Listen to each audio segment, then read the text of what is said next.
Advocates வந்து இப்போ சசிகலாவுக்கு கால் பண்ணியிருக்காங்க. அப்போத்துலேருந்து இவங்க நான் எப்போ பேங்க்கை விட்டு வெளியே வந்தனோ இவங்களோட மணி மேட்ரெல்லாம் உடனே உள்ளே இருந்துகிட்டே போட்டேன். ஹாய் எவ்ரிவன், நான் பேங்க்லேருந்து வெளியே வந்துட்டு சாப்பிட்லான்னு போனேன். காலையிலேருந்து சாப்பிடல, மத்தியானம் சாப்பிட போனேன். அப்போதுலேருந்து இப்போ வரைக்கும் என்னை ஃபாலோ பண்ணிட்டு வரான். கேப்சிகம் திருட்டிட்டு வந்து சாப்பிடுது. நம்ம ஃப்ரைட் ரைஸ்க்கே இல்லைன்னு சொன்னான். அதுக்கப்புறம் I will say you one thing. நான் ஒரு நாள் தூங்கிட்டு இருந்தேன்.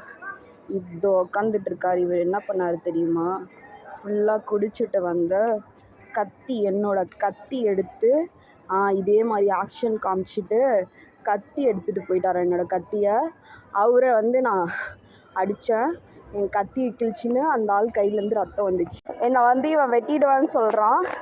இதை நான் போலீஸ்க்கு அனுப்ப போகிறேன். சசிகலாவோட ஆள் தான் இவன். எங்கே போனாலும் என்னை ஃபாலோ பண்ணிகிட்டே வரான். சம்பேஸ்தானா என்ன.